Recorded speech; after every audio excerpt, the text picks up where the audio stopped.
함께 봉독하도록 하겠습니다. 마태복음 10장 1절 말씀. 예수께서 그 12제자를 부르사 더러운 귀신을 쫓아내며 모든 병과 모든 약한 것을 고치는 권능을 주십니다. 아멘. 전도자에게 주시는 성령이라는 제목을 오늘 주셨습니다. 전도자에게 주시는 성령. 주님의 성령은 오늘 우리들에게 구원과 함께 복음을 전하게 하시려고 임하셨습니다. 그러므로 여러분은 수동적으로는 구원을 받게 하여 믿음 생활하는 것이요, 적극적으로는 나와 같은 어제의 영혼들을 살리게 하여 복음을 전하기 위해서 예수님의 구원의 부름을 입은 줄로 믿으시기를 바랍니다. 그러므로 처음 예수를 믿을 때에 이 믿음과 길이 무엇인가를 분명히 알고 정한 사람과 그렇지 않고 막연하게 방황하며 헤매이며 신앙생활하는 사람들은 얼마 뒤에 결과가 하늘과 땅 차이가 납니다. 분명한 그 목적의 부르심 앞에 순종한 사람은 바로 말씀과 성령에 잡혀 복음을 전하며 영혼들을 살려냅니다. 그렇게 하면서 자기의 성장을 이루고 그리스도의 사랑과 성령의 충만함을 입어갑니다. 그러나 이 믿음 생활이란 어찌저찌 하여 복을 받고 어찌저찌 하여 천국에 가더라. 그럼 그 어찌저찌는 자기도 모르는 거예요. 그래서 소위 드러날 수 있는 종교 생활만 하다가 맙니다. 그러면 10년, 30년, 50년 뒤에는 그 영혼의 질과 하나님 앞의 평가가 얼마나 많이 차이가 나게 되는가. 자, 허물없이 이야기할 수 있는 사이에 우리 가족들을 놓고 한번 이야기를 하려고 합니다. 우리 송지수 형제가 처음 개척할 때에 6살 때에 엄마의 손에 이끌려갔어요. 유전적으로 시력이 약해서 가까운 때에 실명할 수 있다는 의사의 결론이 나왔어요. 그래서 우리 정연한 집사님이 교회 나가면 믿음으로 살면 하나님이 치유해 주신다더라. 이런 안타까운 자식에 대한 마음으로 우리 친주하고 지성이 손을 잡고 저희 교회에 왔어요. 의학적으로 말하면 우리 지성이는 이미 실명이 됐어야 해요. 그런데 시력은 약하지만 실명이 되지 않았어요. 그리고 더 나은 하나님의 은혜와 역사를 바라고 기도와 믿음의 중심을 더 돈독하게 만들어가고 있어요. 무엇을 여러분에게 잠시 말하려고 하냐면, 재성이가 청소년, 청년들이 겪으면서 시력이 약하다는 것 때문에 엄청난 절망과 방황을 계속했어요. 알아요. 그러나 무엇으로도 힘줄 수가 없었어요. 오직 기도하고 작은 권면이었지만, 그러나 어느 날 근래 와서 우리 지석이가 2번째 태어나는 변화를 가져왔어요. 본인이 간증을 하지 않아도 기도 중에 주님이 일러주신 게 있어요.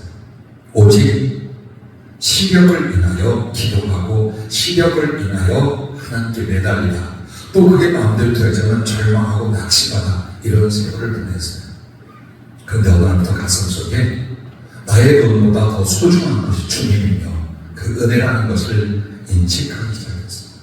그러나 내가 주님을 향한 어떤 목적을 갖고 또 나의 눈으로 그 거룩한 헌신을 향해 기도할 때 분명히 주님은 이 문을 만져 주실 거라 믿고 순종하고 기도하고 있어요. 그 차이가 뭔지합니까? 예수님을 믿는다는 것을 나의 필요와 유익을 위해서 믿던 시절하고, 내가 주 예수 그리스도를 위하여 감사하며 나를 드리고자 은혜를 구하는 것하고 하늘과 땅 이것을 거듭남이라고 말하는 거예요. 그러므로 여러분과 내가 거듭난다면 당연히 내 육신의 것들을 필요로 하겠죠. 그러나 그것이 목적과 수단이 되지 않아요. 단 주 예수 그리스도가 원하시는 그 뜻, 무엇이 사랑과 충성이 될 것인지를 알아 거기에 내 육신과 육신의 형편을 드리고자 하는 변화, 바로 그게 일어날 거예요. 그리고 그것은 여러분 안에 조용히 바로 그리스도를 사랑하며 그 복음을 전하고 주님께 받은 이 사랑을 영원 구원으로 갖는다는 것을 알게 되고 수고하게 될 거예요. 그것은 물질과 상관이 없으며 학식과 상관이 없으며 우리의 처지와 형편과 상관이 없이 진행이 될 거예요. 제일 먼저 주님이 마태복음에 들어가면 당신이 40일 금식하고 그 다음에 공생의 시작을 하시면서 어떤 일을 하십니까? 회개하라 천국이 가까웠다는 복음을 전하시면서 동시에 제자들을 부르십니다. 그래서 우리가 알아야 돼요. 제자는 특별한 주의 부르심을 입거나 소위 사명을 받는 사람들이 제자고, 그렇지 않은 사람은 성도요, 믿음의 사람이다 라고 하는가? 아니라는 말이에요. 여러분과 나를 주님이 부르시고 세우신 제자로서 우리를 불렀어요. 그런데 주님이 우리를 부르시고 세우신 제자들은 모두 전도자였어요. 즉 여러분을 주님이 부르신 이유, 제자로 부르신 이유는 전도자를 삼고자 하니 다른 뜻 아니에요. 그런데 평생에 복음을 전하지 않아, 전도하지 않아. 그렇다고 주께서 부르신 그 부름의 목적과 상당히 빗나가버리고 사는 거예요. 그리고 평안이 있고 형통이 있고 축복이 있고 쓰심이 있을 것을 기대해요. 그렇지 않아요. 다시 주의 부르심과 인도하는 길로 여러분과 내가 들어서야 돼요. 그래서 주님이 부르시고 세우신 제자들은 모두 전도자인데, 자, 예수를 믿는다는 것이 주님의 제자가 되는 겁니다. 아니면 그것은 예수를 믿는 것이 아닙니다. 목적은 종교 생활을 하고 있는 겁니다. 예수님을 믿는다, 그것은 그분의 제자가 되는 것. 그래서 초대교회는 전부 다 성도라는 말을 쓰지 않았어요. 제자라고 했어요. 12제자, 70여 제자, 120여 제자가, 500여 형제와 제자가, 그리스도를 따르는 제자, 전부 다 제자라는 말을 썼어요. 그런데 점점 세월이 가면서 제자라는 말은 감춰지고 어디에만 씁니까? 성도요, 신자요, 이렇게 합니다. 왜 그랬을까요? 제자라는 말에 부담을 갖는 거예요. 얼마나 얄팍한지 인생을 돌아보세요. 주님의 제자가 되라고 하면 부담을 갖는 거예요. 나의 인생과 나의 삶은 어쩌고, 이렇게 말하는 사람들이 얼마나 많은지 몰라요. 그러나 주님은 구원의 를 부르는 곳 주의 제자의 부름이었다는 겁니다. 그래서 주님의 제자가 되는 건 주님을 알고 배우고 전하는 자가 되는 것, 이 세 가지. 주님을 아는 것, 지식으로 알며 경험으로 알며 사랑으로 들어가지는 거예요. 그리고 그분의 말씀과 그분의 가시들과 우리에게 펼치신 뜻을 배우는 거예요. 그 다음에 그것을 행하여 전하는 것입니다. 이것이 제자예요. 그러므로 여러분과 나는 교과서를 공부하듯이, 혹은 인생에 유익한 사업이나 경제력을 위하여 공부하듯이 주님을 공부하는 거예요. 그런데 그 주님은 공부하면서 어떻게 합니까? 인격과 존재로 나와 만나주시고 우리를 그 알고자 함 속에서 사람으로 빠지게 만들어주십니다. 그리고 그 사람 바로 하고 주님을 더 탐구하게 하고 이제는 그분의 뜻을 배우게 만듭니다. 무엇이 예수 믿는 건지, 무엇이 하나님께 영광이고 무엇을 내가 해야 되는지를 쭉 배우게 돼요. 근데 그 결론은 무엇입니까? 바로 사랑과 복음으로 그리스도를 전파하는 길이에요. 이것이 주님의 제자예요. 그래서 끝까지 나는 그리스도의 제자로서 살 수 없다라고 교회를 다니는 사람들이 있어요. 내가 그것을 어떻게 감당합니까? 내가 직장 생활도 감당하기가 벅찬데 어떻게 예수의 제자까지 되어 내가 교회를 다닐 수 있겠습니까? 목사한테 그 말은 안 해요. 마음으로. 그러면 어떤 것이 되느냐? 누가복음 10장에 나오는 간도받는 자 비유를 하시죠. 자, 주님의 제자는 그를 불쌍히 가까이 다가가 자기의 모든 정성과 주님 주신 내와 사랑으로 치료하며 자기의 정신이 되어 주만이 되어 끝까지 그를 살립니다. 이게 그리스도의 제자예요. 그러나 아우 내가 제자가 될 수가 있나? 나는 예수 믿고 천국에는 가야지 않다 못하니까 그냥 쓱 보고 지나가버린 레인과 제사장이 바로 형식적인 교회에 다니는 사람. 그럴 때 제자, 영혼을 구원하며 그들을 높이고자 하는 의지가 없는 사람들의 모습이 성경에는 그렇게 나타나요. 여러분의 내용과 운명이 어떻게 갈라지는가가 나는 주님의 제자가 되겠다, 아니면 나는 예수 믿어 어찌하여 구원받고 천국에 가는 자가 되겠다라고 하는 것 같아요.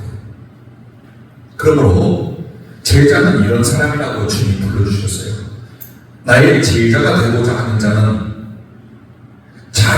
자기라는 값으로 나의 사랑과 보좌 우편을 사는 것입니다. 자기라는 값으로 주님의 사랑과 보좌 우편을 사고자 하는 자, 그들이 제자가 되는 거예요. 그런데 자기라는 대가, 자기라는 값을 치르지 않으려 왜? 육신으로 더 살고 싶고 세상에서 더 유익한 행복을 누리고 싶은 거예요. 그럴 때 제자로서의 고난과 수고와 대가는 그렇게 치러지지 않은 거예요. 그럼 이 사람들은 주님의 나라나 주님의 사랑이나 특별히 주님 보좌 앞에는 절대로 갈 수가 없는, 겨우 그늘로서 천국에 갈 수 있을지언정 주님께 본격적 진실한 사랑을 함께 나누며 그 보좌 우편에 서는 일은 결국 없다는 것입니다.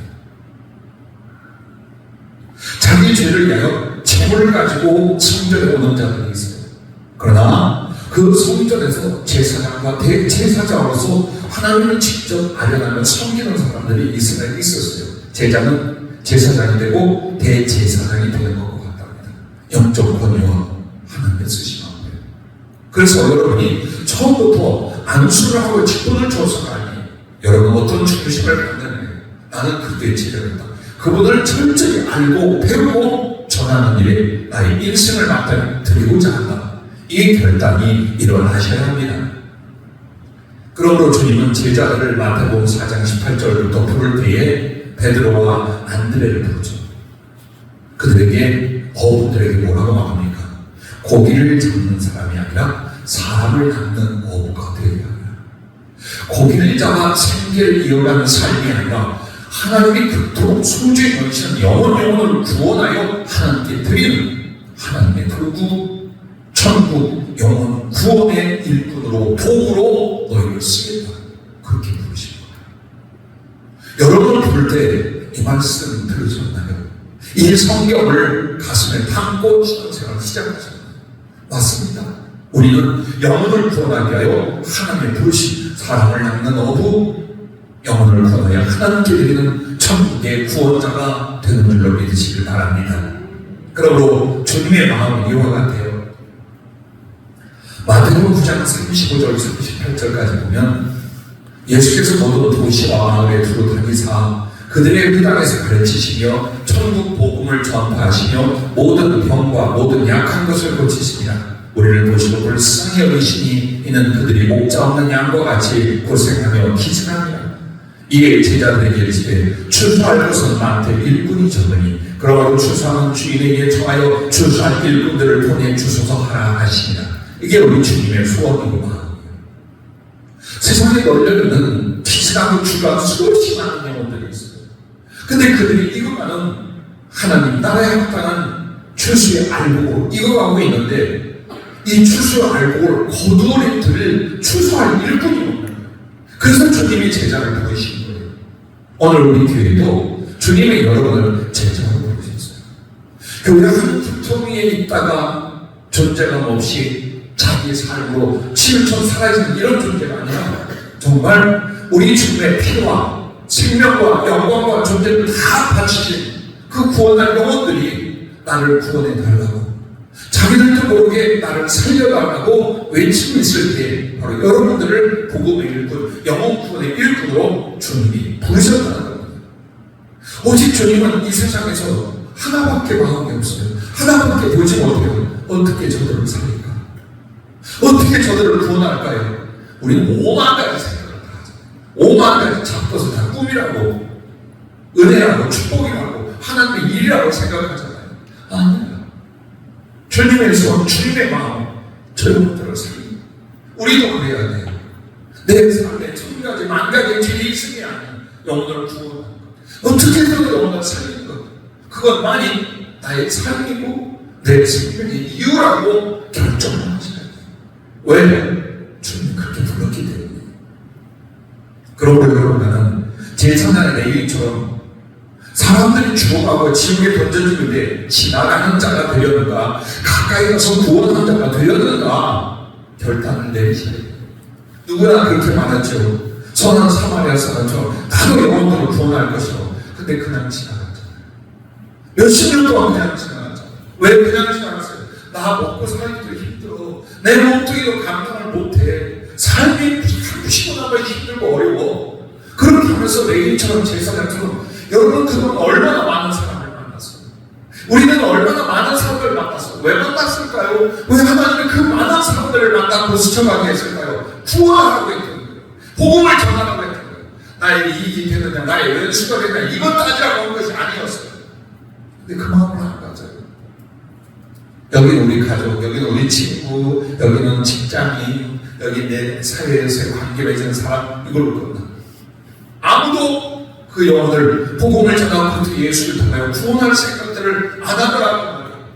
그러므로 여러분과 나는 지금도 다시 누가복음 10장에 나오는 레위인과 지나쳐가 버리는 그 냉정한 제사장의 삶을 살았다면 이제는 가슴에서 주님의 사랑의 감동이 일어나야 돼요. 영혼을 보면 불쌍해서 지옥에 갈 그 저 영혼들을 나의 작은 땀과 눈물로 살려낼 수 있다. 어떻게 해서 살리랴? 이것이 거듭난 영혼의 양심이고 본마음이에요. 부디 여러분, 사랑을 그냥 지내시면서 이게 복이냐 손실의 관계냐 이걸 보지 마세요. 살리려고 하세요. 복음을 전하려고 하세요. 모든 기회와 방법을 다하여 사람을 살리려고 하세요.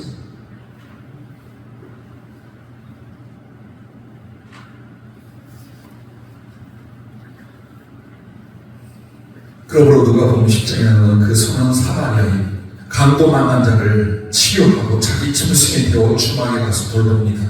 그리고 가야 할 때는 비용을 내고 돌아올 때는 더듬은 백불비를 내겠다고 말합니다.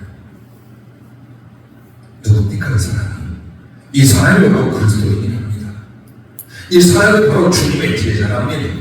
이 사람이 전도자요, 이 사람이 선교사랍니다. 그리고 이 사람이 바로 예수님.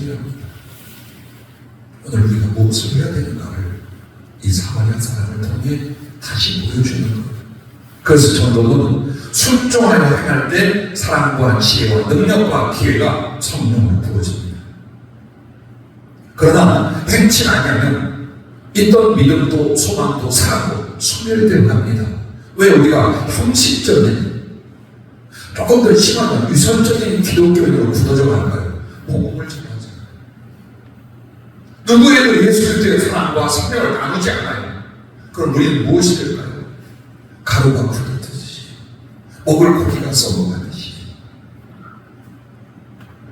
우리 존재가 은혜의 소멸이 일어나고 진실의 소멸이 일어나기 시작해요.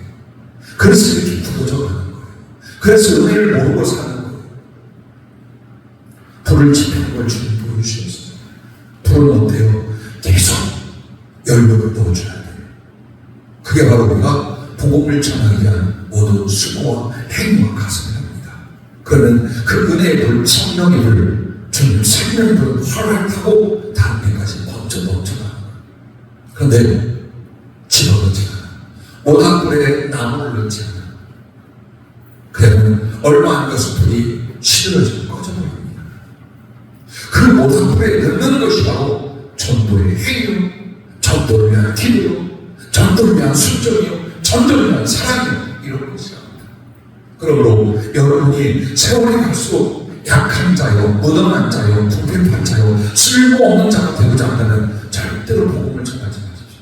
누구에게도 예수를 증거하지 마십시오. 그러면 쪼그라져서 아무짝에도 쓸모없는 돌멩이로 길가에 버려지고 밟히는 수국이 될 것입니다.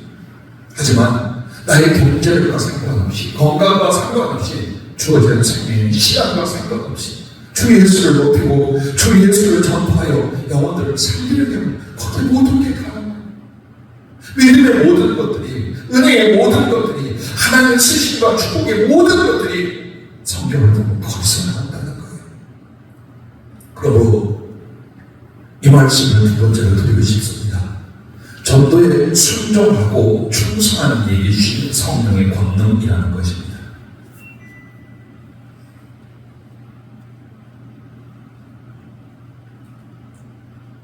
우리가 착각을 하나 하고 있어요. 성령의 은혜와 은사들, 성령의 부어짐과 지혜를 많이 구하잖아요. 혹은 수십 년 구했잖아요. 근데 강력하게 하나. 그래서 때로는 이 내용을 전하는 주일용의 말을 못 믿겠어요. 그렇게 쉽게, 그렇게 아무나에게 나도 기도했어. 기도하고 기도해봤지만 정말 가뭄에 피나 떨어지는 은혜를 체험하고 성령을 경험하고 있어. 정말 그렇게 쉽게 그렇게 어마어마하게 줄까? 예, 안 줍니다. 우리가 잊은 것이 있어요. 전도를 하네. 신학을 공부해도 전도는 하네. 이 회개의 일이 우리들에게 있다는 걸 아십니까? 전도 안 해요. 신학을 공부하고 목사가 되는 과정에도 전도는 안 해요. 인정하십니까? 전도 안 해. 성령은 두 가지 때문에 그렇잖아요. 믿어 구원에 이르는 것과 복음을 전하게 하게 하여 임하시고 은사나 지혜나 능력을 그래서 주셔요. 그런데 안 해. 안 하는 짓 달라고 한 거예요, 지금까지. 얼마큼 괴로웠던 줄 알아요. 내가 무능하다고 항상 책망했어요. 내게 더 큰 능력이 있다면 내 사랑하는 믿음의 동지들과 제자들과 우리 청년들과 성도들에게 성령이 팍팍 터져 임할 텐데 이게 잘 안 되는 거예요. 어디보다 안 되냐? 다른 교회에 갔을 때보다 안 돼요. 선교지에 갔을 때보다 더 안 돼요. 참 희한해요. 말씀에 구조주신 능력이 있는 거 맞아요. 지식의 평가는 엄청나게 들지만 그걸 따라 적용하고 순종하는 일은 잘 안 되는 거예요. 그것의 대표적인 게 뭐냐? 주의 사명자여 복음을 위하여 산다라고 하는데 전도하지 않아요. 그러니 성령이 어떻게 임하겠냐? 임하면 이상한 거 아닙니까? 그 성령은 잘못된 거 아닙니까? 복음을 전하게 성령을 주시는데 복음을 전하지 않는 사람들에게 성령은 충만이다, 은사 충만이다, 지혜가 임한다. 안 되죠. 아니죠. 진리가 아니죠. 이게 우리들의 문제. 가르침은 많아요. 지혜의 기회는 많아요. 근데 정말 그걸 들고다가 복음을 전하는 자는 아주 희박해요. 이게 지금 우리들의 현실이에요. 이 문제에 대해서 심각하게 받아들이고 여러분마다 변화되지 않는 한 성령의 모든 약속과 축복은 그 사람들이 어떤 전부와 성경한 사람들에게 옮겨갈 거예요. 명심하세요. 성경을 다시 한번 조명해 보세요. 성령은 왜 오십니까? 성령의 충만과 능력을 누구에게 주시는가? 전도할 자에게 주는 게 아니라 전도하는 자들에게 주는 전도를 하겠다고 마음을 먹는 사람에게 임하는 게 아니라 전도를 하고 있는 사람에게 임합니다. 이 부분이었던 거예요. 오늘도 이 마가복음 10장 1절에 무엇입니까? 복음을 전하게 하기 위하여 제자들 12명, 70명 등등을 전도 여행을 보냅니다. 사실 우리 교회는 프로그램이 좀 있어야 돼요. 전도에 나가라. 근데 나가면 못 올까봐 나가라고 못해요. 아, 힘들어 죽겠는데 하고 안 올까봐 나가라고 못해요. 주님이 제자들. 그럼 여러분들에게 퀴즈를 드리겠습니다. 자, 전도를 나가라고 명령했을 때에 귀신을 쫓고 약한 것을 쫓는 성령의 권능이 임했을까요? 가고 있는 과정이 임했을까요? 아니면 복음을 전하고 있을 때 임했을까요? 언제 임했을까요? 자, 예수께서 그의 12제자를 불러서 도로 귀신을 쫓아내며 모든 병과 모든 약한 것을 고치는 권능을 주시니라 했는데 이게 주님의 제자들이 전도하러 가기 전에 이렇게 줬다는 말인가요? 전도하러 가고 있을 때 나타났던 말인가요? 전도할 때 나타났던 말인가요? 여러분, 이 말씀은 어떻게 생각합니까? 어떤 뜻이에요? 자, 전도하러 가기 전에는 대상도 없는데 권능이 있는지 없는지 어떻게 알아요? 병든 자도 없고 복음을 전할 대상도 없고 귀들 자 없어요. 주님으로 자기들만 있어요. 절대 안 나타나요. 왜 교회 안에서 많은 기도가 있고 안수가 있어도 강력하게 안 나타나냐? 복음 전할 대상이 우리 중에는 없잖아요. 그래서 신호는 뿌려주는데 결실은 언제? 정말 행위로 복음을 전할 때 일어나게 되어 있습니다. 여러분, 그걸 명심해야 돼요. 아무리 우리끼리 나누고 기도해 보십시오. 어느 일정의 체험과 준비를 시키되 강력한 역사와 능력은 언제 나오냐? 복음을 직접 전할 때 나와요. 그래서 누가복음 10장을 가면 이 마태복음 10장에는 12제자 얘기하고 거기는 70여 제자가 나와요. 2번 있었다고 보고, 근데 그 제자들이 돌아올 때 아주 주님을 신났어요. 주님의 이름으로 귀신이 항복하고 떠날 거다.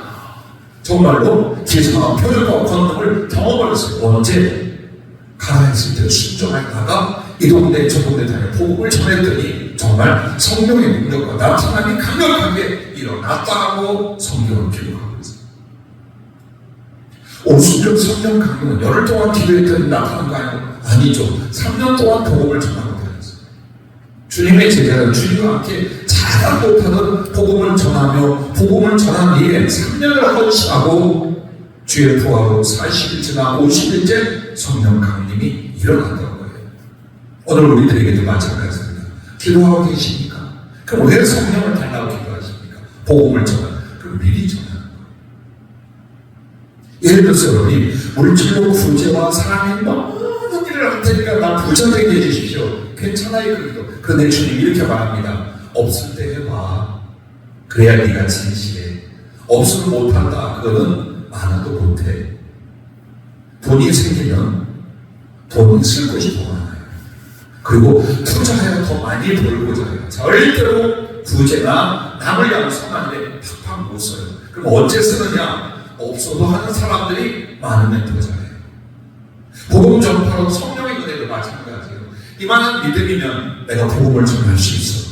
그래 전하고 나면 성령이 부어지고 하나님의 권능의 역사가 크게 일어나는 거예요. 그래서 마태복음 25장 21절에 보면 2, 5 달란트 받은 종들이 그걸 가지고 죽기 살기로 노력해서 2배를 남겼잖아요. 이걸 봐요, 주인이. 그리고 뭐라고 합니까? 그렇게 2배를 남긴 착하고 충성된 종아, 너희가 적은 일에 충성하였으니 내가 큰 것을 맡기리라. 그리고 너희는 주인의 기쁨에 참여하리라 하고 합니다. 자, 하나님이 더 소중하고 아주 큰 걸 맡기는 게 언제예요? 마음 먹었을 때예요? 기도만 했을 때예요? 아니, 행동을 옮기는 적은 일에 실제 순종과 충성이 일어나는 투여한다는 거예요. 성령은 그렇게 임하는 거예요. 누가 저한테 물어요? 목사님들도 많이 하셨습니까? 그 성령과 지혜로운 삶 밖에서 얼마나 기도를, 이런 분들이 있어요. 근데 기도보다 더 중요한 거, 처음 예수님 만난 그날부터 전도했어요. 한평생 기회만 되면 복음을 전했지 그냥 넘어간 적이 없어요. 22살 청년 때부터 언제고 복음을 전하고 전도하는 일에 그것이 내 목적과 삶이라 생각했어요. 그리고 그렇게 하면서 안 되는 거예요. 영혼 구원과 변화가 잘 안 돼요. 성령의 능력이 아니고 나타나지 않으면 이 작은 종이 뭘 어떻게 할 수 있어요. 그래서 진짜로 기도하고 된다. 복음을 전하고 강력한 성령의 능력에 나타남으로 집회를 하고 선교 일을 하고 그렇게 하기 위해서 기도를 했어요. 동기가 내가 복음을 전하지 않으면서 성령을 죽여서 라고 한 적이 없어요. 그렇게 안 했어요. 왜? 그렇게 하는 게 아니니까. 그래서 여러분과 나에게 다시 한번 자, 나는 가만히 여러분들을 생각을 해. 한 번 한 가정 돌아가면 기도하면서 다 나보다 다. 농담이 아니에요. 인격도 나보다 낫고 순종도 나보다 낫고 덜렁대지 않고 실패하지 않고 모든 면에서 다 주님 보시기에 나보다 더 나은 분들이에요. 그럼 왜 성령 아니야 딱 하나 있어요. 복음을 잘 알잖아요. 어쩌다가 해요. 그때 정말 생명처럼 생활처럼 복음을 전하고 영혼을 주께 인도하는 일에 전력하잖아요. 그래서 성령은 더 이상 충만하게 은사적으로 각가지 표적과 역사로 나타나지 않아요. 절대로 나타나지 않아요.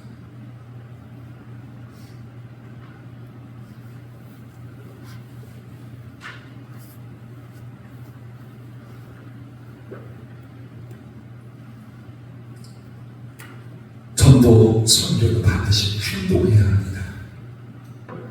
행함으로 인하여 성령을 주십니다. 그럼 어떻게 전도, 선교를 진짜 행할 때에 어떻게 성령을 주시냐? 첫째, 주님의 가슴을 주십니다. 즉, 누가복음 10장 33절, 34절 말씀을 보면은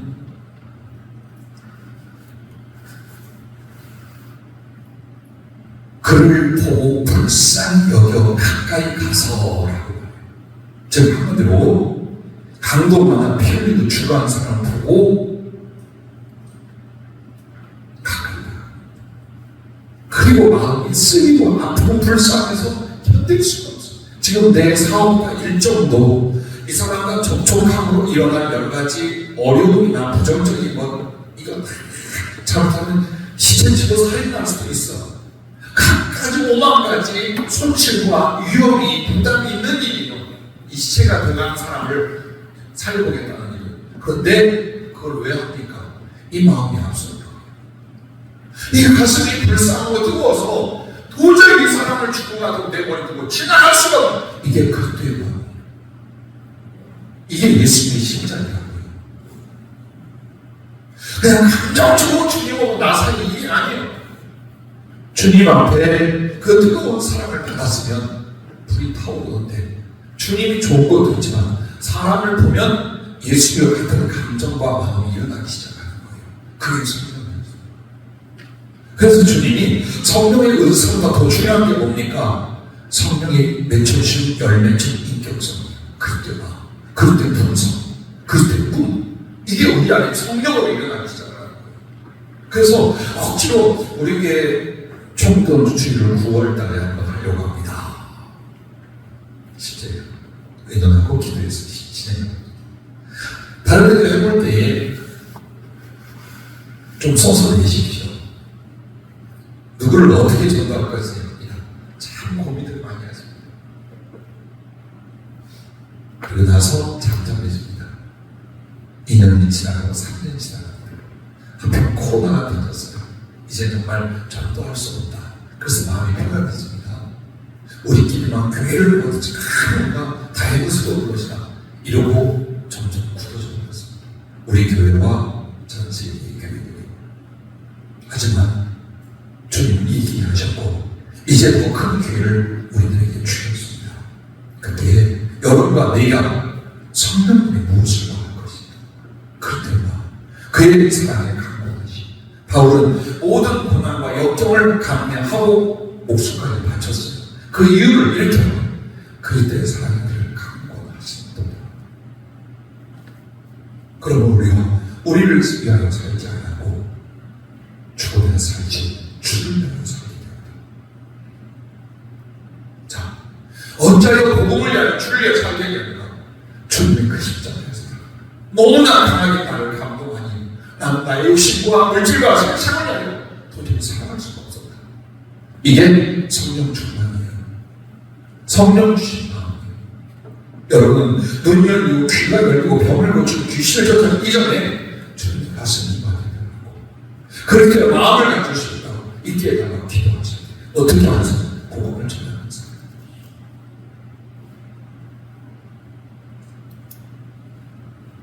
가장 행복한 것, 가장 거룩한 것, 가장 감동적인 것, 가장 보람 있는 것, 그때 감정이 느껴지고 그때 마음을 갖게 돼요. 이거보다 더 큰 선물이 없어요. 여러분, 여러분의 심령 영혼 안에 일어난 일로 살고 죽을 사람들이에요. 외적인 거 아니에요. 여러분 마음 안에 정말 이 소중하고 아름다운 이 사랑과 은혜, 이걸 위해 살 수 있고 이걸 위해 죽을 수 있다라고 하면 여러분 살 수도 있고 죽을 수도 있어요. 그게 사랑이에요. 그게 사랑. 그런데 그렇게 할 수 있게 만드는 게 복음을 전하고자 하는, 복음을 전하는 순종과 충성이 있는 사람들에게 성령이 임할 때 그때 가서 그때 마음을 우리 부어주시고, 그러면 주님의 감정을 함께 느끼는 걸로 끝나면 소통이 돼요. 깊은 소통이 되기 시작해요. 그것을 가르쳐 지혜의 말씀을 주신다 하는 거예요. 자, 전도한 자에게 준 성령 주님의 가슴을 주신 그 다음에 모든 게 뭐냐면 지혜의 말씀을 주셔요. 제자들이 이제 가서 고난도 받고 핍박도 당할 것을 전도에 가는데 말씀을 해요. 그러나 겁먹지 말라라고 말씀하시면서 무슨 이야기를 하느냐? 마태복음 10장 19절부터 20절까지 보면 이렇게 말합니다. 너희를 넘겨줄 때에 어떻게 또는 무엇을 말할까 염려하지 말라. 그때 너희에게 할 말을 주시니 말하는 이가 너희가 아니라 너희 속에서 말씀하는 이 곧 너희 아버지의 성령이시냐. 이 말은 무엇을 어떻게 복음을 전할 것인지 그 지혜와 지식, 말씀을 주겠다. 나의 내면하는 예수님과 끝없는 교제와 사랑이 일어나 거룩한 지식에 대한 올 뿐만 아니라 사람을 만날 때, 복음을 전할 때, 집회를 할 때에 이 말을 전해라, 이 내용을 말해라 하고 그분이 말씀을 주시다. 설교를 24살부터 했습니다. 주일학교 중고등부 청년들은 22살 때부터 했고, 본 예배에 담임 목사님처럼 무척 아껴줬어요. 그래서 신학을 공부하기 전부터 주일 오후 예배 때 설교를 맡기시면서, 근데 그때부터 사실 언제까지 천안의 교회 개척할 때까지 말씀을 준비하려면 며칠 걸려요. 모든 주석과 참고서를 다 펼치고 여기서 짜증기 하고 조금 기도가 깨달음 이렇게 하고, 그래서 제가 항상 책상을 엄청난 대형을 사택 서재로 사다놔요. 그래서 참고 자료를 전부 나중에 방바닥까지 여기서 보고 전화서 베끼고 또 기도 하나 쓰고, 모든 주의도 그렇게 하죠. 또 그렇게 하면 잘하는 거고. 그렇게 나왔습니다. 그날 어느 날부터 주님이 눈을 열고 귀를 열고 깊은 교제를 해줬어요. 그게 주님께 물었어요. 주님, 설교도 주님이 말씀해 주시지 않습니까? 뭘 전하라고? 내가 왜 못하겠느냐? 그러면 내일 설교할 거 오늘 주십시오. 그때 제가 맨 처음에 경험한 강좌를 들어요. 하얀 벽에 붓글씨같이 글씨를 쓰시는 거, 제목을 주시고 대지를 쭉 풀어주시고, 지금 또 뭐라고 하냐? 받아 적어라. 막 머리 쓰고 연구하게 하네요. 물론 언어를 풀고 배경을 연구하고 좀 더 관계된 성경을 찾는 내가 해요. 그런데 그 모든 걸 풀어주고 어디에서 어떤 내용을 어떻게 전하라, 그리고 더 디테일하게 물을수록 주님이 말해주는 건 주님이에요. 사람을 만날 때에도 성경 어느 곳을 어떤 내용으로 전하고, 그와 만날 때 내가 너한테 이렇게 말할 것이다를 줘요. 자, 이게 가능해요. 그 효과는 물론 주님께 달려있어요. 그러나 최소한 내가 무엇을 전할 것인가, 누구에게 무엇을 권면할 것인가를 고민하거나 연구하게 하잖아요. 저는 21번을 경험했어요.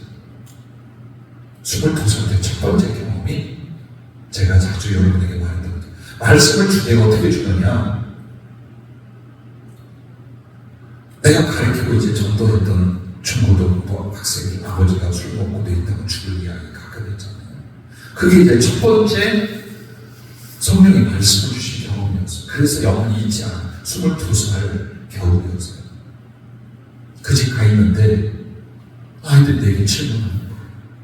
우리 아버지 교회도 다녔었고, 그리고 아침에 일어나서 성경도 보고 때는 기도하는 거예요. 그런데 아무리 봐도 우리 아버지가 믿어 후원을 받은 것 같지 않다.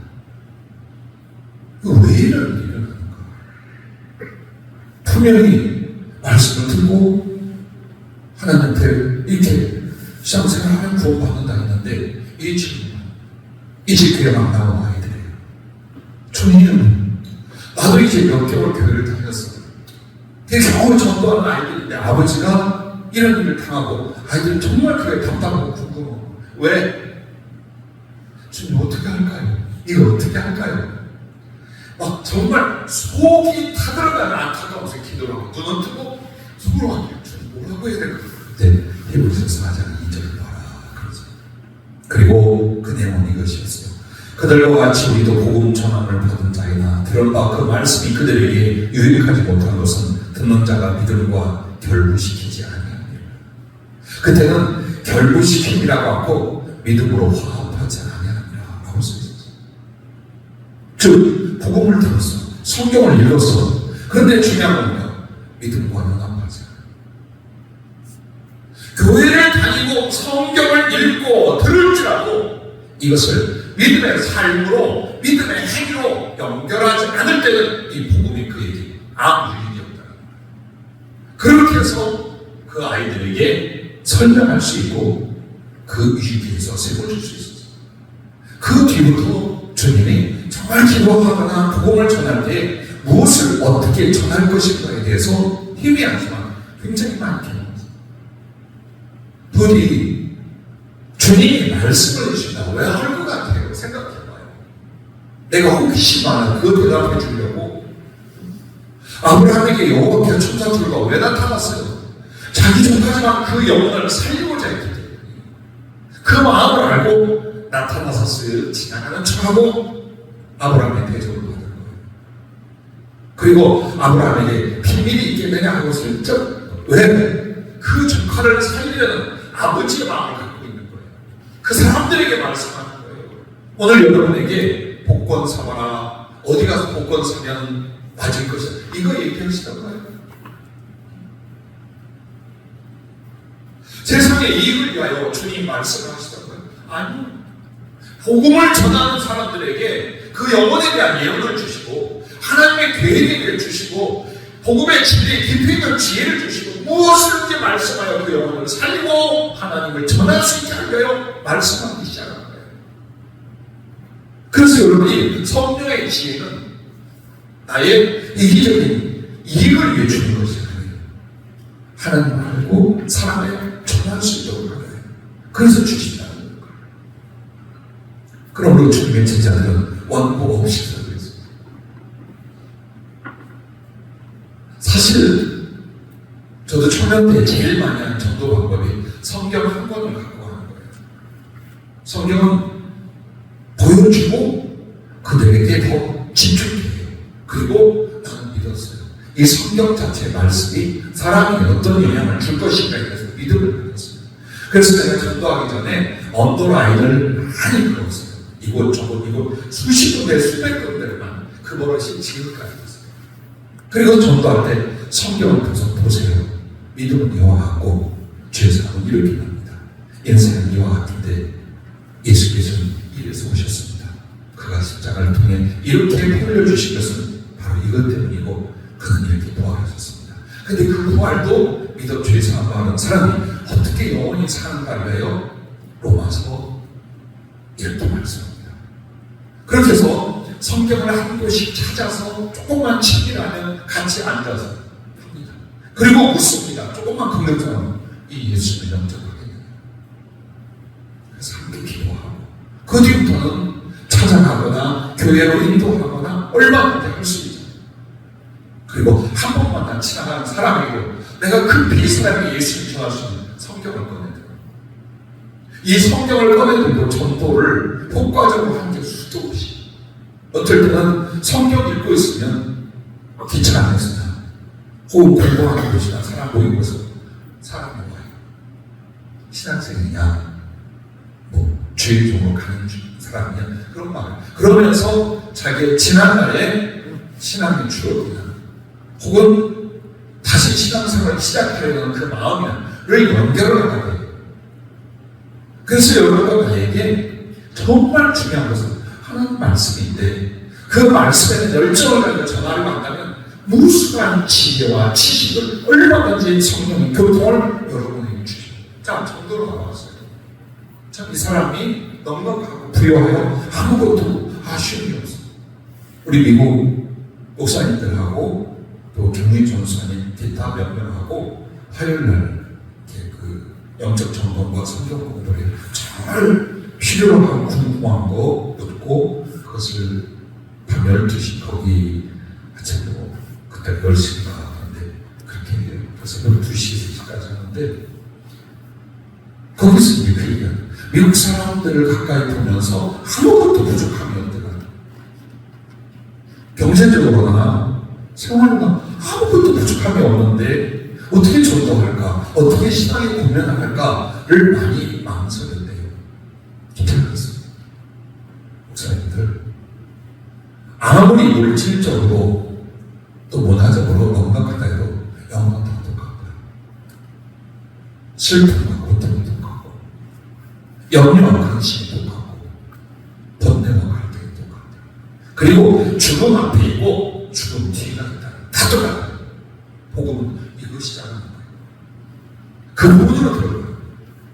그래서 우리가 너를 만날 때에 미리 짐작을 하고 어떻게 이 사람도 단단하고 친구 한 방을 안 나올 것 같은데 아직 나보다 더 잘 사네. 친척들에게 도움을 짤 때 우리 집만 못 살고 이들은 다 잘. 그게 무슨 상관이야. 여러분이 가진 것이 예수로 인하여 돈 몇 푼입니까? 약간의 외모나 지식입니까? 여러분은 예수를 파는 게 얼마나 귀중하고 크다고 생각합니까? 죄 사함을 받고 하나님의 생명을 받았어요. 그에게 사랑과 나라를 받았어요. 저 사람들 아무것도 없어. 아무 때도 쓰러지면 죽을 거예요. 그들의 선언하는 심판이 있을 거예요. 그래서 여러분들이 영혼에게 나아가서 어떻게 전할 것인가 기도하고 정말 그러기를 수고하잖아요. 지혜를 줘요. 분명히 생각나거나 상황을 만들어주시거나 얼마든지 하실 수 있습니다. 이렇게 하면서 주님과의 사랑의 교제가 깊어지고 그것은 각종 지혜와 지식으로 넘어가요. 그래서 늘 여러분에게 말했잖아요. 지혜의 말씀이라는 건 하나님이 성경의 모든 하나님 해주는 말씀을 가르쳐주는 것들이에요. 그리고 그것을 적용하게 만들어줘요. 지식의 말씀이라는 건 성경이나 혹은 주님이 전할 말씀을 정확하게 주는 거예요. 선지자들처럼. 예언의 말씀이라는 건 사람과 이 세상에 과거, 현재 되어질 일을 다 가르쳐주는 거예요. 복음을 들었다면 얼마나 좋겠어요.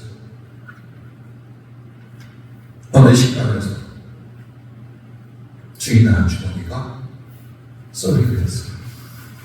근데 그에게 남편의 문제와 딸에 대한 그 안타까운 애정 안에 갈등이 이렇게 보여요. 그래서 얘기했어요. 그랬더니 의자를 갖고 와서 앉아요. 서비스도 해줘요. 얘기하면서 먹고 했어요. 그래서 방법을 알려줬어요. 남편에게는 이게 필요하고 딸을 위해서 이게 필요합니다. 그런데 너무 당황한 게 어느 절에서 오셨어요.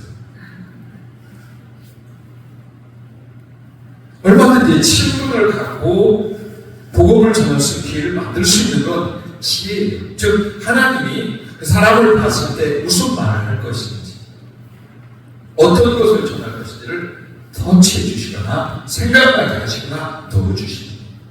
그리고 그것은 전도할 때만이 아니라 일상으로 넘어가 주님을 아는 것과 사랑의 교통을 위하여 더 깊어지게 만들어 주십니다. 세 번째는 이것입니다. 권능이 나가게 하신다는 겁니다. 오늘 말씀처럼 귀신을 쫓아내고 그리고 병을 고치고 여러 가지 기적이 나타나게 만드는 거예요. 이 말씀을 듣다가 가만히 지나가는 거죠. 이렇게 단편적으로 귀신의 어떤 공격이나 역사를 쫓아낸 건 수를 셀 수 없이 많겠죠. 40년 동안에. 그런데 완전히 귀신에게 잡혀있는 사람을 쫓아낸 경우가 왕왕 있었어요. 그게 언제였던가 기억해봐서 다 전도할 때였어요.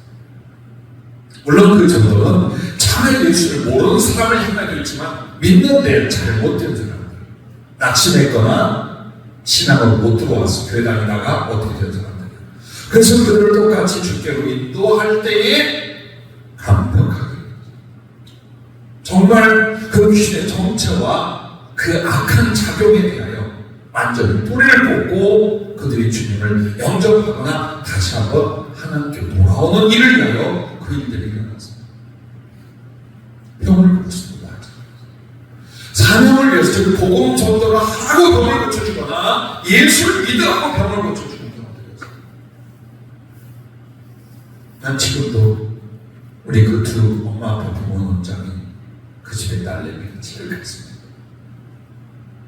층층에서 떨어져서 완전히 하반신이 다 부서지고 척추가 부서져서 사실 갖다 갈 수가 없어요. 제가 절대로 못 쓴다고. 그래서 주님이 네가 만약 이제라도 나를 영접하고 내 종과 함께 간청하고 복음을 전한다면 너 일어나서 걷게 할 것이다. 근데 세 종류가 있다. 옷발을 짚고 다닐 것이냐, 부자연스럽게 걸을 것이냐, 걷고 뛰고 할 것이냐, 이 세 가지가 있다.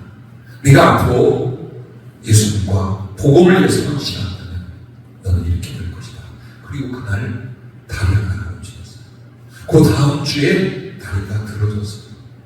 절대로 그렇게까지 하는데 이 아이가 그래요. 나는 자신이 없어요. 남들 앞에서 복음 전하는 자신이 없다는 거예요. 많이 봤어요. 정말 하나님이 기적을 행하시면서 너 살아계신 하나님을 전해라. 내가 너를 이렇게 치유한 걸 전해라. 그래야 마저 치유하라. 이 약속을 주고 병을 고쳤던 사람들이 굉장히 많아요. 그만큼 우리에게는 복음 전함이 하나님이 중요하다. 그래서 여러분들에게 능력이 나가기를 우리 주님의 종과 사명자들에게 내가 특별히 은사와 능력이 이제 나가게 달라고 기도해요. 그런데 그게 언제 집에서 밥 먹을 때 안 일어나는 거예요. 남들 지적하고 생각할 때 그 지혜가 오는 게 아니에요. 언제 전도를 직접 할 때 명심하세요. 복음을 위하여 살고자 성령을 구하는 여러분, 혹은 하나님을 사랑하여 성령을 구하고자 하는 여러분, 우리에게 목적이 있습니다. 복음을 전하기 위해서예요. 마지막 세 번째는 이것을 기억합시다. 전도하면 선교하는 이에게 더 주시는 성령의 역사예요. 자, 전도는 우리가 우리의 이웃과 국내로 한정을 짓다. 선교는 이제 문화가 다르고 언어가 다른 해외권을 가리키는 말이에요. 우리 항상 이렇게 말합니다. 아, 지금 주변에는 복음을 못 전하고 전도를 못 하는데 무슨 다른 나라까지 가고. 주님은 동시다발적으로 전도하는 거예요. 왜? 급하잖아요. 내 옆에 사람은 죽나? 저 이웃 동네도 죽고, 부산에도 죽고, 제주에도 죽고, 일본에도 죽고, 나만 공항에서 죽어. 그리고 거듭나지 못하고 복음으로 변화되지 않은 사람은 지옥에 가. 이런 실수가 있단 말이에요. 그런데 복음을 듣고 믿어 구원받은 사람, 혹은 성령과 하나님께 생명을 부름받은 사람들은 한정되어 있어요. 그러니까 나가는 거예요, 빨리. 꼭 그것이 필요한 거 다니라는 거예요. 네가 전하기 좋고, 네가 사역하기 좋고, 네가 거기서 은혜 받고 사랑하고 교제하기 좋은 곳에 있는 것이라 가라. 당장 급한 곳으로 가라. 그게 주님의 뜻이에요. 무엇을 가지고 갈까요? 걱정하지 마라. 땅 끝까지 이르러 복음의 증인이 될 때 나도 그들과 세상 끝날까지 함께하라. 무엇으로? 성령의 능력과 나타남으로 함께 하시겠다는 거예요.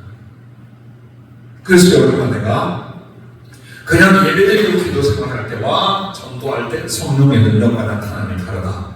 그런데 그 전도가 불이 붙어서 이제 해외로 나가 세계 선교할 때 더 강력하게 나타납니다. 무엇보다도 이렇게 전도하면 선교하는 이들에게 더 주시는 성령의 역사. 첫째, 부족한 것이 없게 하시리라는 겁니다. 누가복음 20장 35절에 전도 여행을 하고 돌아왔어요. 그들에게 신발도 둘을 갖지 말고 주머니나 잔대도 옷도 둘을 갖지 말고. 왜 그랬을까요? 왜 전도자들에게 아무것도 갖고 와요? 입은 옷 단 한 벌만 지팡이 하나만 갖고 나가라. 왜 그랬을까요? 제일 중요한 건 첫째가 표적을 보여주기라. 복음을 위해서 사는 사람들을 하나님이 어떻게 챙기고 어떻게 채워주는지를 보여주시는 표적으로 아무것도 갖고 와요. 왜? 내가 다친가? 내가 전도를 가면 다 내가 준비하고 내가 다 벌어서 해야 돼. 이렇게 생각해요. 그래서 주님, 나도 내가 한다. 너희는 가서 보고만 전해. 너희가 먹을 것, 입을 것, 쓸 것 내가 주나 안 주나. 그리고 돌아올 때 그들에게 주님이 나중에 물어보시죠. 내가 너희를 전대 앞에 나가 신발도 없이 보내었을 때에 부족한 것이 있더냐 이르되 없었나이다. 이해가 있습니다. 우리는 항상 제일 큰 질병이 뭐냐? 염려와 두려움. 내가 주님과 복음을 살려고 하는데 물질은 어떻게 하면, 생활은 어떻게 하면, 노후는 어떻게 하면, 자식 양육은 어떻게 하며, 이거 어떡하냐 이거예요. 주님이 아무리 책임지라 해도 바꾸지를 못해요. 바꿔보라는 거야. 네가 매일 하면 내가 네 일 하겠다 그 말이에요. 주님이 한 말. 근데 이걸 못 믿어. 내가 뭔가를 담보를 가지고 있어야 되고 내가 뭔가 안전함이 있어야 되지 절대로 이걸 못 믿는 거예요. 그러나 순종하는 사람은 어때요? 하나님이 나타나시죠. 여러분 그리스도의 군대요 주의 밭을 충성된 손입니다. 하다못해 우리나라 대한민국 국군으로 가기만 해도 2년 동안 3년 동안 먹고 쓰고 심지어 전투할 거가 다 나와서 하지. 내 돈으로 하나 벌어서. 또한 바깥에 가는 소가 영물을 안 줘. 뜯어먹게 하네. 아니 인색한 주인도 그렇게 해. 근데 우리의 주인은 그래도 우리 주님이지. 그 주님의 밭을 가는 충성된 소예요. 그런데 주인이 그 소를 가만둘까? 그 군대를 가만둘까? 얼마든지 넉넉하게 풍성하게 부어준다는 것을 믿으시기 바랍니다. 두 번째는 기사와 표적을 더해 주시오. 항상 여러분에게 간증하고 권면합니다. 우리 교회에서의 성령의 나타남과 역사가 다른 교회 집회 가면 몇 배 더 나타나요. 훨씬 전에는 우리가 집회를 다니면 거의 오시는 영성을 받던 목회자 전사님들 또 우리 위에 식구들 다 따라다녔잖아요. 그래서 알아요. 같은 복음을 전해도 같은 찬양을 해도 집회를 나갔어요. 그럼 그곳에 더 강력하게 성령의 역사가 일어나요. 사모함들을 하겠지만 일단 복음을 전하러 가는 거예요. 그리고 전도를 목적으로 할 때는 더욱 강력하게 합니다. 어디서나 그랬어요. 그런데 더 기절종통할 일은 선교지에 가서 일할 때. 선교지에 가서 지금도 반복해서 다녀온 미국이 있고 미국도 몇 지역이 되죠. 또 여러 번 다녀온 필리핀이 있고 또 일본에 한 번 갔다 오고 그 다음에 호주에 2번 갔다 오고 중국에 한 번 다녀왔어요. 그런데 여기서 소름이 끼쳐서 다 표현할 수 없는 기적들이잖아요. 한 번 집회에, 한 번 만남에 정말 뚜렷하고 확실한 기적과 표적으로 역사해요. 왜? 급하기 때문에. 그것이 급해요. 그래서 하나님은 강하게 했어요. 급하고 강한 바람 소리 급해. 필요한 그것도 급해. 그러므로 하나님은 강하게 하시는 거예요. 내게 능력이 많아서가 아니에요. 여러분이 그 급하고 강한 역사가 필요한 곳에 순종이 있기 때문에 그의 역사가 일어나는 거예요. 은사를 챙겨갖고 다니는 사람들이 아니에요. 하나님의 역사예요. 그래서 절대로 예수 믿는 것은 안일하게 믿으려고 하지 마요. 내 육신의 평안과 안일만하게 살지만 전혀 하나님의 은혜와 역사 모르고 그렇게 살다 말아요. 하지만 복음을 위해서 믿으십시오. 어디를 가든지 무엇을 하든지 전도요, 선교야 여기에 목적을 두고서요. 얼마나 큰 역사와 기적이 일어나는가를 여러분이 보아요. 우리 교회는 사실 그 목적을 세워졌어요. 내가 여러분에게 이미 주 앞에 어제서 회개하는 것을 고백합니다. 나 미국 선교 잘못했어. 우리 주변은 청년들 보내서 거기서 신앙 공부하고 양육해서 각 교단이나 사역지에 목회자들에게 만드는 것, 이게 목적이 아니었어요. 나는 몰랐어요. 내가 하는 거였어요. 내가 직접 하는 거였어요. 내가 전도하고 복음 전하고 주인용과 영혼들 만나 그들 변화주는 그곳의 교회 내가 하는 것이었어요. 저들한테 맡겨둔 게 아니었어요. 그걸 어저께 시작했어요. 난 보내주고 후원하고 기도하면 되는 걸 줄 알았어요. 그래서 그네들 손으로 이럴 거라고 생각했어요. 아니었어요. 얼마나 피 흘리는 아픔으로 지난 그 얘기를 내가 했어요. 그런데 나는 외국 가정이 너무 힘들어. 언어 소통도 안 되고 비행기 타는 것도 힘들고 한 달간 미국 가서 잘 먹고 잘 살다 오는 거죠. 거실에서 쪽잠자요. 이미 방 다 차지하고요. 어느 놈이 방 내주는 놈도 없어. 우리 청년 애들이 그래요. 자신입니다. 매일 기도하고 성경을 가르치고 필요한 거 사나하고 그리고 필요한 주의종이나 성도들을 만나고 그리고 한 달에 모는 거. 그게 아니었던 거예요. 그게 죽기 사이로 기도하며 전도하고 어린이가의 교회를 세우며 그 교회를 계속 덴버에서 저를 만들었어요. 20년 지나고 나서 왜 문제가 됐겠다. 나는 우리 젊은 친구들이 그걸 할 줄 알았어요. 주님의 목적도 그건 줄 알았어요. 아니더란 말이에요. 그들은 그들에 대한 계획과 목적이 있겠지만 내가 내 할 일을 못한 거예요. 20년을 피 뿌려서 만약에 그렇게 했다 미국에 교회 안 세워졌겠어요. 영성훈련을 안 세워졌겠어요. 법이고 뭐고 무슨 일이고 다 놔두고 목숨 걸고 가서 그렇게 했더라고요. 그게 제일 막급하게 후회해요. 그래서 주님 앞에 평생 좀 이런 기도했어요. 주님, 내 건강과 생명을 연장해 주십시오. 반드시 이거 해내겠습니다. 어느 때고 그냥 떠나는 것이 좋았어요. 그것을 핑계로 해서 내려놓고 주님께 빨리 가는 게 내게 소원이었어요. 그런데 그거 얘기하면서 주님, 건강과 체력, 생명 연장해 주십시오. 바꿔주십시오. 내가 늙고 꼬부라져 어디에서 순교의 제물이 될 때까지 복음 전하고 교회 세우고 필요한 이 모든 일들 그리고 주님 말씀을 기록하는 일까지 하겠습니다. 체력이 안 돼요. 50대 때하고 전혀 달라요. 솔직히 말하면 몸이 감당을 못할 정도예요. 뭐 가족도 모르고 다른가 아주 우리 목사님 싱싱하고 생생 맨날 공 터뜨리라고 아니요.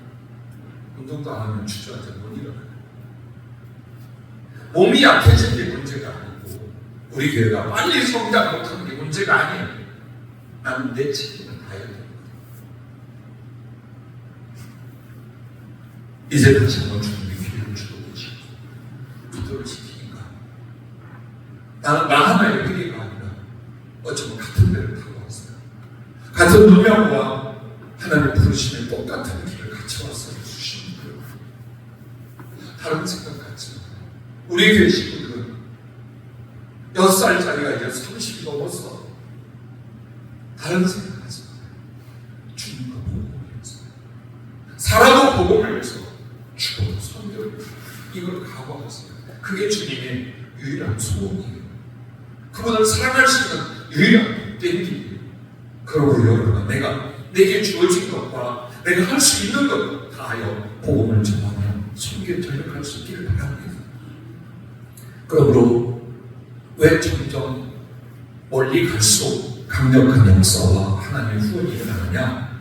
사랑과 희생이 따를수록 더 큰 은혜를 주시기 때문에 사랑과 희생이 따를수록 하나님은 더 크게 역사하고 더 큰 은혜를 주십니다.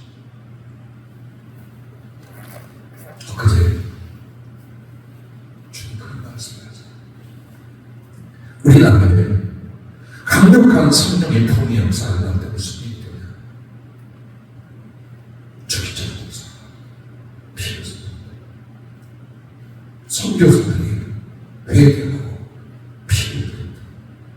그들의 피 흘린 뒤에 강력한 역사가 이 나라 전쟁. 그런데 지금은 말만 회개, 말만 성령운동하고 한 놈도 죽지 않는다.